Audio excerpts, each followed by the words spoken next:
I was listening to my iPod, and on comes this James Brown song called Superbad. And I just got this idea, and I just kind of saw the whole story.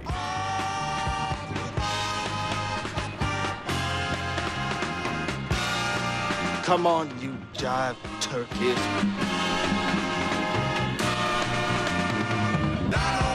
I did a photo shoot.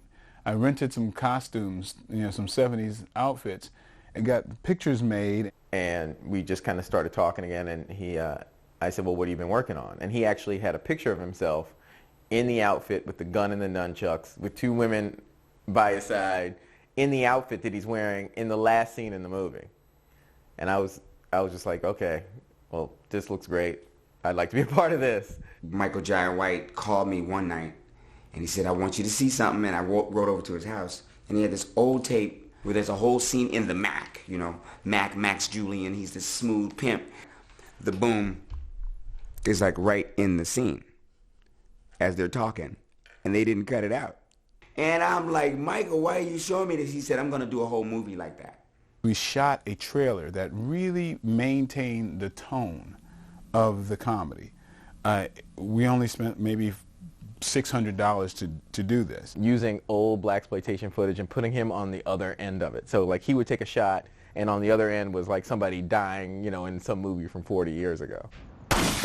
We presented the trailer to Ars Nova, and they said, well, this is cool, but okay, why are you showing me this? And it's like, well, this is a movie that we want to make. And they're like, wait a minute, this is a new movie? We sent it out on Monday. By Wednesday, basically they were like, we're in. We didn't have a script yet. So there are lots of lines that were in the trailer that just had no support at all. Like it was just a facade, Like there's a line in it, you can kill all the two-bit hustlers in the world, but it still won't bring Jimmy back. Well, there was no Jimmy or, hustlers or anything. So it kind of like actually that random line just sort of started off the screenwriting process.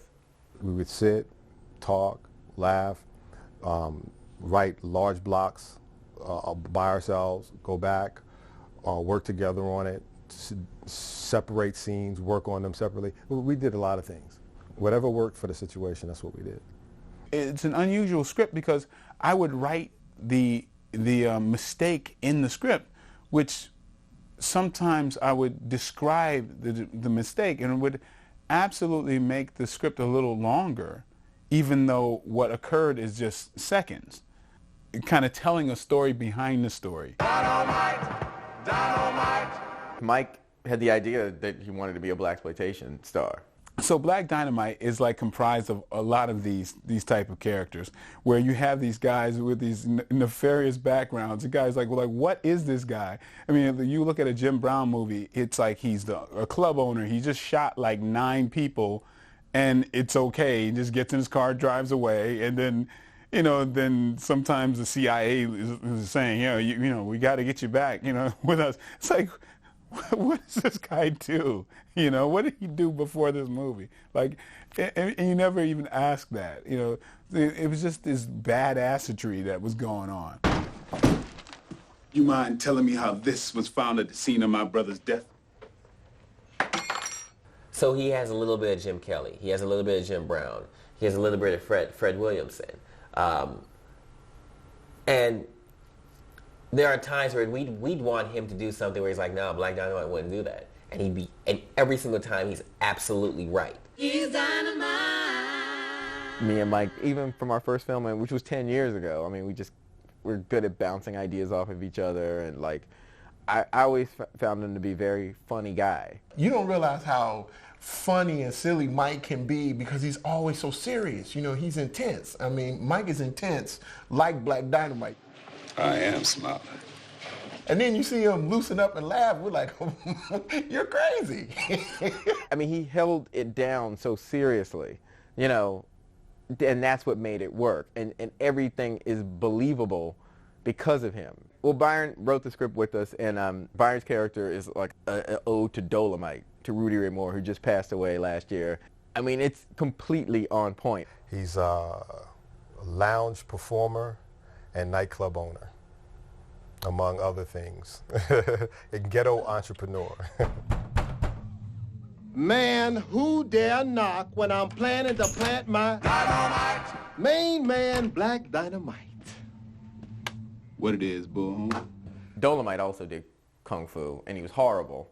I mean, he like literally, he would do kicks, and like they would go up to like this high, you know, and like the guy would go flying, you know. So we have some of that in Bullhorn's karate. Mike and Byron there, you know, as the two lead actors, and then setting sort of like, it sort of set the stage of what the flow was supposed to be for most of the actors, and it kind of trickled down to everybody else. I think that if you look back at the old, you know, quote unquote, black exploitation films, there was always like the righteous sister, the good woman, and the one working for the Black Panther Party, all of that, and that's Gloria. That's who I play. My job, Gloria's job in this, was to play it straight, which makes scenes with Michael Jai funnier, because he's doing ridiculous stuff and I'm still looking at him like, you know, I just love you. The role of women, unfortunately, in that blaxploitation genre, I would have to admit that women got the short end of the bargain. I was looking back at the movies, and every single fight, like, before they would, the first hit was to grab a shirt open so your chest would fall out. And then, so then the women would be fighting with their breasts out. First lady, I'm sorry I pimp slapped you into that china cabinet. I knew Sally wasn't going to get naked, so, you know, I just had to think my way around it, because Black Dynamite has to, you know, have sex with the lead woman. And so what it would remind me of is those Afro Zodiac posters from the 70s. There are all these posters, you know, that people had in their basements, these blue velvet posters, signs of the Zodiac, and there are all these different sex positions. So I thought, wouldn't it be funny for the sex scene if that came to life? I'm just as weak as all the other women to Black Dynamite's, you know, sexiness. Shh, mama. You're gonna wake up the rest of the bitches. Tommy was the first one to sign on. He was down with it immediately. Cream corn, I based probably cream corn on every pimp informant that I've seen in Starsky and Hutch and Beretta episodes. You know? So I got it from that. Every single one of them, from Huggy Bear to the Rooster. I'm running things. Cream corn. That's why they call me that. Smooth. Like Tommy did a big improv thing with the meat. 2 sausage patties, 2 hot dogs, split down the middle twice. Okay? Bologna, fry that up into a dome. Slice that, take the spatula, smush fry it. And 1 waffle, please. What worked at the table read and what worked at rehearsal didn't work at that moment. And so, dude, I need something else. So you kind of just, another arrow. We all got these sacks of comedy arrows. Comedy lives. It's a living art. It's an in-the-moment art. It's an improv art. You know, it's an ism, not a wasm. You know, people talk about all the errors and things in the movie and all these other things, but there's parts, I mean, there are parts of it, like especially the clothes, like you can't just, you know, it's different than having a boom in the shot. Like you have to have somebody in actually authentic 1970s clothes. We got a chance to get our afros on, and we had all the best polyester. A lot of our suits were custom made. Every day was like Project Runway. I mean, I had to call upon some skills that I haven't used in 20 years. On the spot, just say, okay, I'm going to make you a fur pimp hat and a fur jacket to go with that. Okay, we'll get that to you soon. And she would just sew it all up and just like, did you just do that? Cut the cape on the floor, sewed it together, took a hat and, you know, glued some fur around on it. So it was just kind of like that kind of a project where you had to make it work. Well, I mean, we're just really lucky to get Ruth. Ruth has been nominated for 2 Academy Awards and you know, worked with Spike Lee and Steven Spielberg. So I was very happy to get her on board. I actually scouted a lot of rental houses that have 70s clothing, and I found the one that had the most. And I just did one blanket deal with him, like, okay, you know, I'm going to pull up a tractor trailer. Let me just fill it, and when we pull out, I'll just give you the budget. It was like a candy store. You could pick your outfit. Plaids, pink jumpsuits, She must have went to every thrift store and found everything that anybody ever wore in that period and put it in one truck. You know, if it's not in this truck, then we don't have it. And we can't not have it, so it's gotta be in this truck. You're thinking that everybody that's in this movie, this is an old movie. It looks like an old movie. And you're saying, oh man, this must have been shot in the 70s or something, but then you're going, wait a minute. That's Arsenio Hall. That's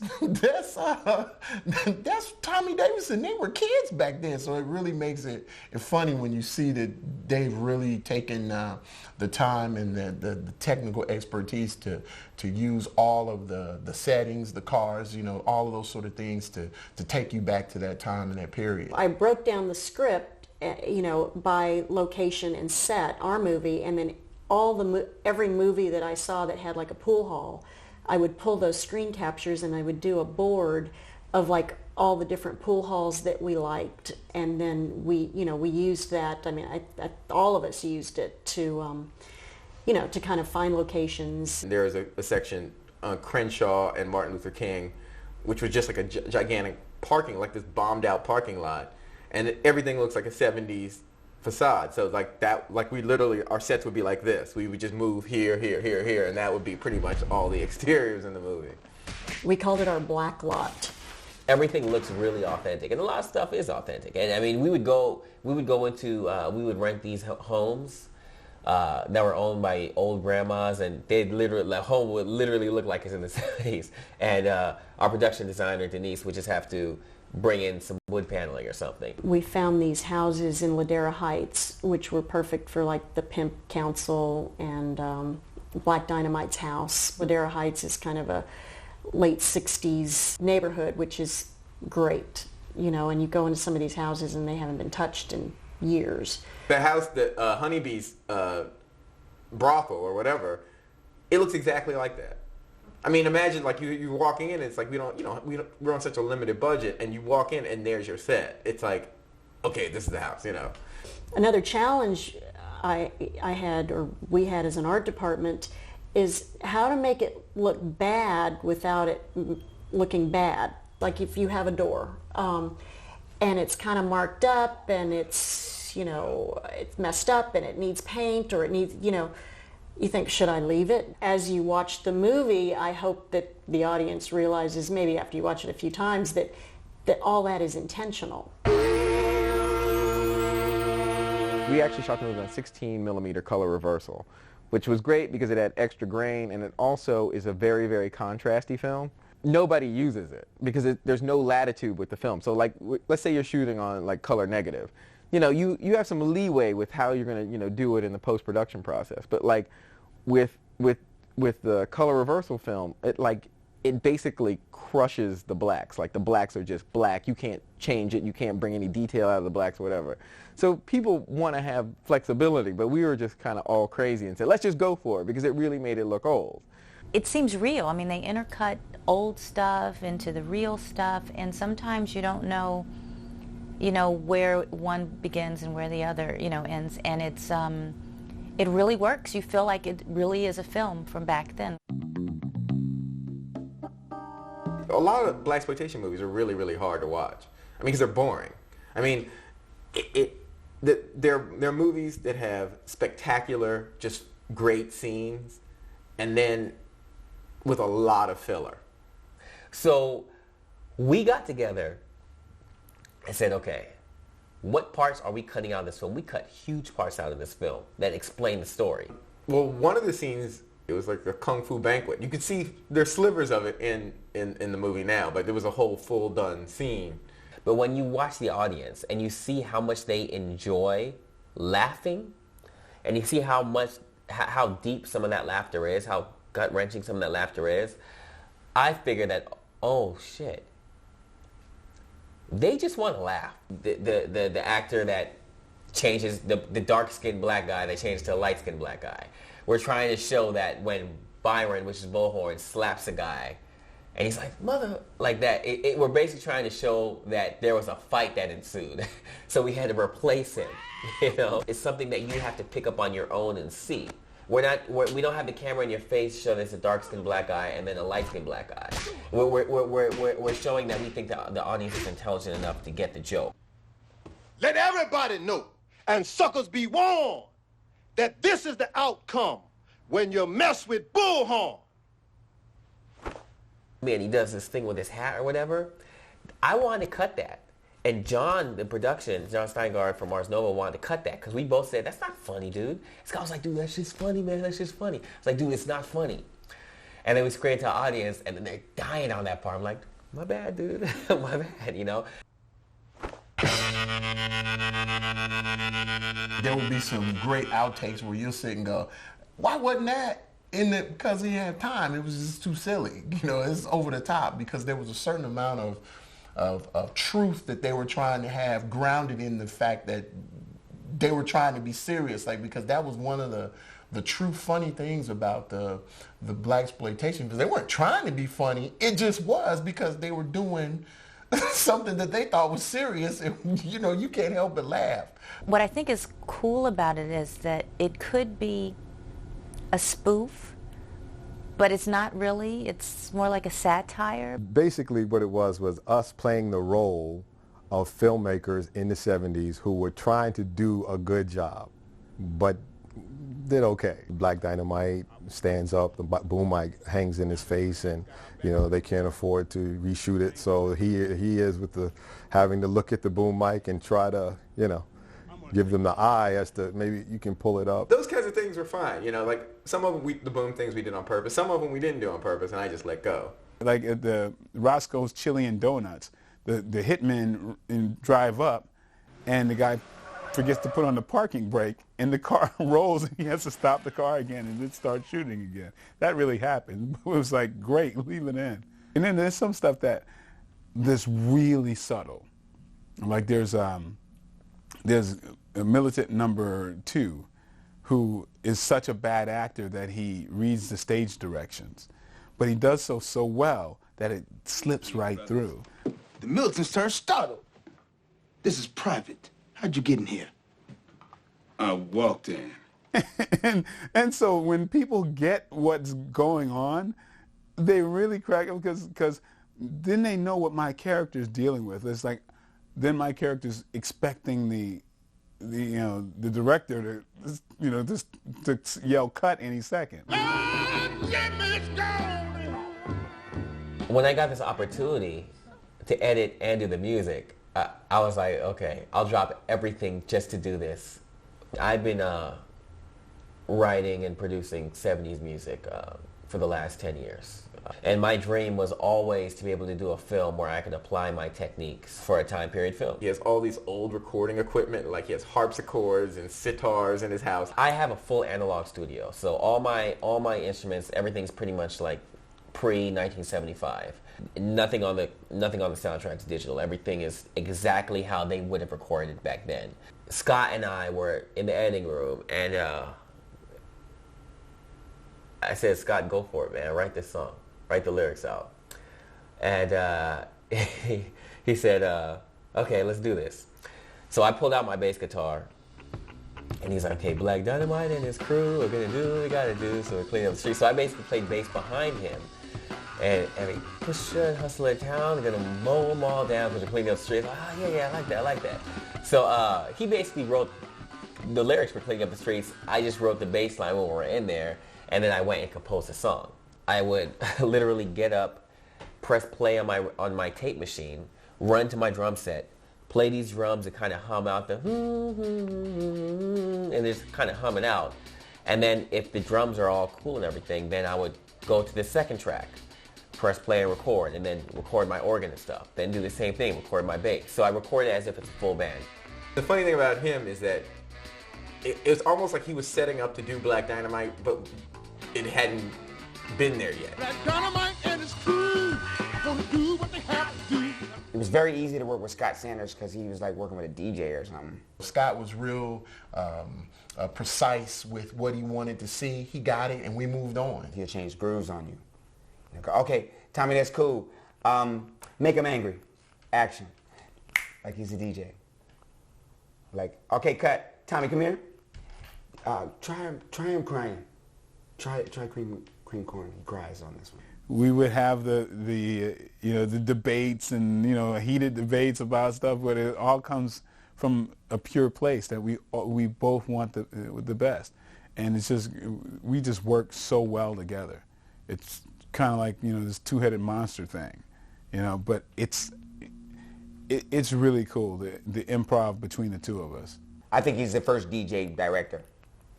The first perfect on the cut, perfect on the tables, perfect on the camera, perfect on the action.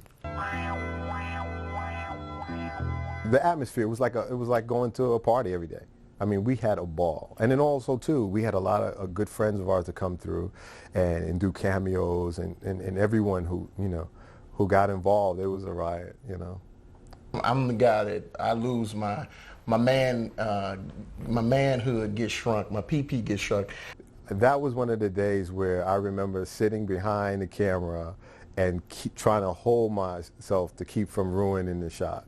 It was just, we had so much fun during that time. And we're in the set, and all these guys in here trying to put this little penis where it can be seen in a spot that looks like it's mine, and then somebody screams from the back, just use his. The last day is when we shot the penis scene, and then the AD was like, okay, that's a wrap for everybody. And it was a sad moment because we had so much fun on the set all together. It's like, oh man, okay. What would I do if there's no Black Dynamite around? This is my life, and it's not just me; it's everybody else too. So it's like one of those happy, sad moments. Like, well, there better be a Black Dynamite too. Oh no! At long last, a friendship bonded by the struggle against a man has been brought to an end by kung fu treachery. After being friends for so many years and finally finding that one that we could work on, that was really special. And then to sit there and from the first laugh of us going back and forth and in the little tiny office, and then to see where it's gone now and all the things that everyone added to it in order to make it happen, it's been phenomenal. Dynamite, dynamite.